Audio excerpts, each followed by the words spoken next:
Halo, saya Christina Elseria Rahelta dari kelas 12 MIPA 3. Di sini saya akan menjelaskan tentang sistem dan struktur politik ekonomi Indonesia masa reformasi 1998 sampai sekarang.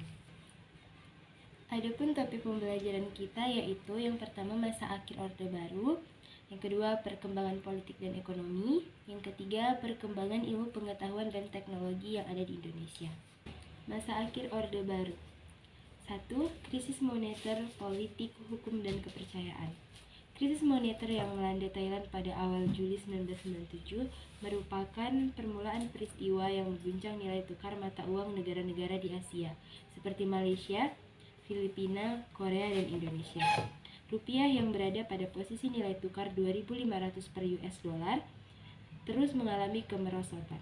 Situasi ini mendorong Presiden Soeharto meminta bantuan dari International Monetary Fund atau IMF. 2. Tuntutan dan agenda reformasi.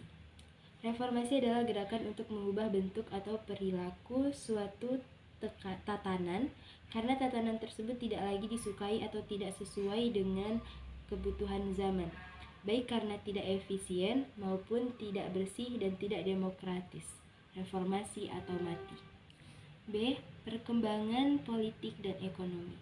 Di sini terbagi menjadi 4, yaitu pada pemerintahan Presiden B.J. Habibie, yang kedua pemerintahan Presiden Susilo Bambang Yudhoyono, yang ketiga ada pemerintahan Presiden Abdurrahman Wahid, dan masa pemerintahan Presiden Megawati Soekarno Putri. 1. Masa pemerintahan Presiden B.J. Habibie. A. Pembentukan Kabinet Reformasi Pembangunan. Sehari setelah dilantik, B.J. Habibie telah berhasil membentuk kabinet yang diberi nama Kabinet Reformasi Pembangunan. Kabinet Reformasi Pembangunan terdiri atas 36 menteri, yaitu 4 menteri negara dengan tugas sebagai menteri koordinator, 20 menteri negara yang memimpin departemen, dan 12 menteri negara yang memimpin tugas tertentu. B. Sidang Istimewa MPR 1998. Di tengah maraknya gelombang demonstrasi mahasiswa dan desakan kaum intelektual terhadap legitimasi pemerintahan Habibie, pada 10-13 November 1998, MPR mengadakan sidang istimewa untuk menetapkan langkah pemerintah dalam melaksanakan reformasi di segala bidang. C. Reformasi bidang politik. Sesuai dengan TAP MPR 10-MPR-1998, Kabinet Reformasi Pembangunan telah berupaya melaksanakan sejumlah agenda politik, yaitu merubah budaya politik yang diwariskan oleh pemerintahan sebelumnya, seperti pemusatan kekuasaan, dilanggarnya prinsip-prinsip demokrasi, terbatasnya partisipasi politik rakyat, menonjolnya pendekatan represif yang menekankan keamanan dan stabilitas, serta terbaikannya nilai-nilai hak asasi manusia dan prinsip supremasi hukum. D. Pelaksanaan Pemilu 1999. Pelaksanaan Pemilu 1999 boleh dikatakan sebagai salah satu hasil terpenting lainnya yang dicapai Habibie pada masa kepresidenannya.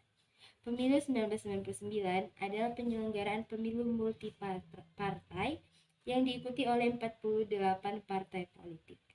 Sebelum menyelenggarakan pemilu yang dipercepat itu, pemerintah mengajukan RUU tentang partai politik, tentang pemilu, dan tentang susunan dan kedudukan MPR, DPR, dan DPRD. Pelaksanaan referendum Timor Timur. Satu peristiwa penting yang terjadi pada masa pemerintahan Presiden B.J. Habibie adalah diadakannya referendum bagi rakyat Timor Timur dari pemerintahan sebelumnya.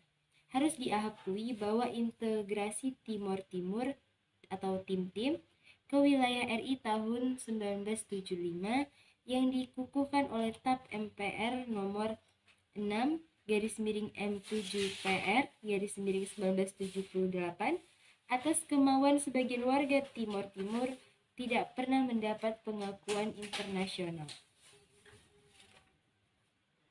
F. Reformasi bidang ekonomi.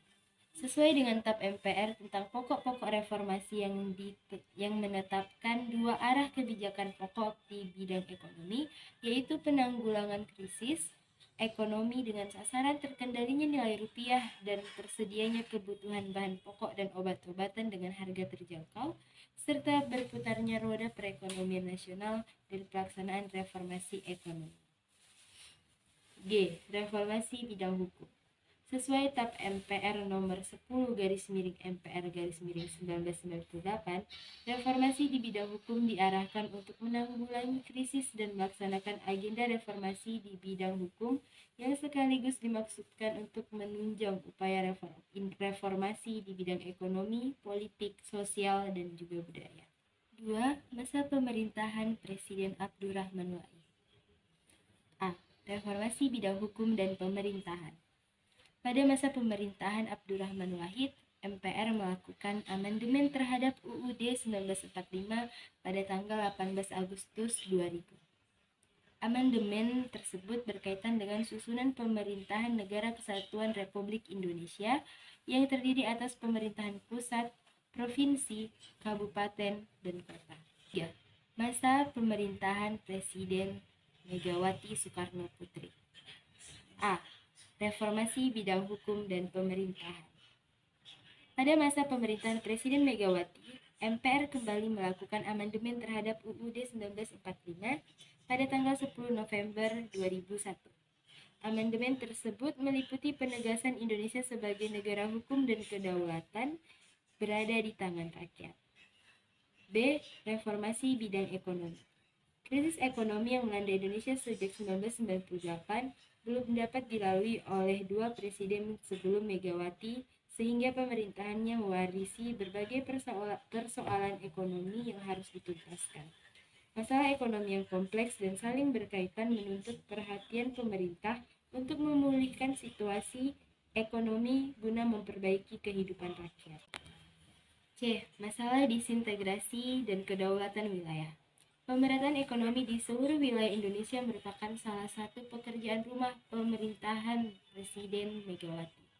Tidak meratanya pembangunan dan tidak adilnya pembagian hasil sumber daya alam antara pemerintah pusat dan daerah menjadi masalah yang berujung pada keinginan untuk melepaskan diri dari Negara Kesatuan Republik Indonesia, terutama beberapa provinsi yang kaya akan sumber daya alam tetapi hanya mendapatkan sedikit dari hasil sumber daya alam mereka.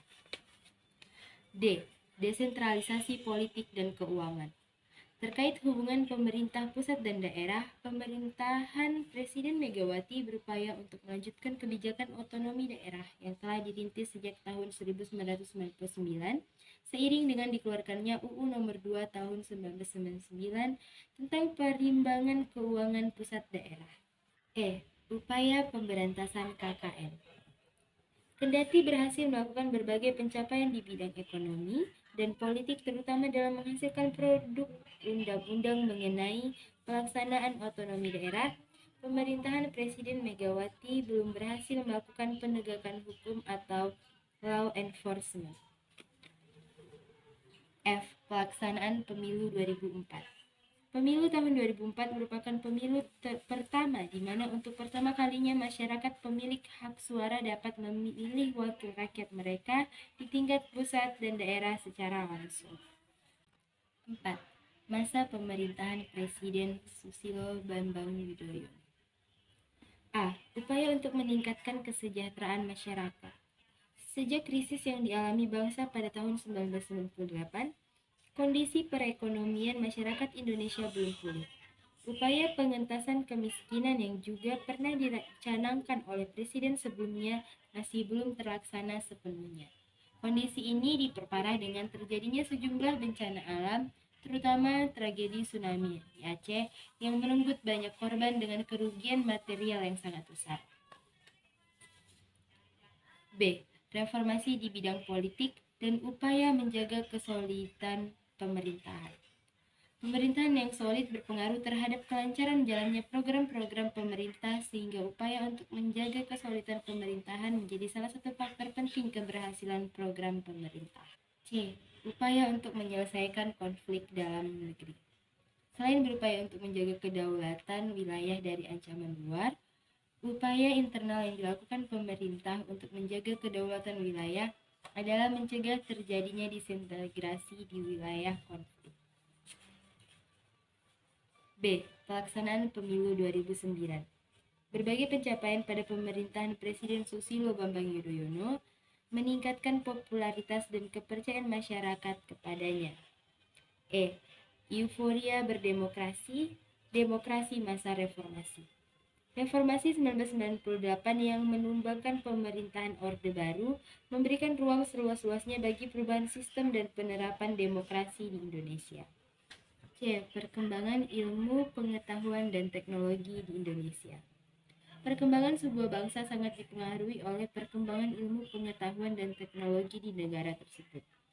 Pemerintah Indonesia telah berupaya mengembangkan ilmu, pengetahuan, dan teknologi yang sesuai bagi pembangunan bangsa dan negara Indonesia.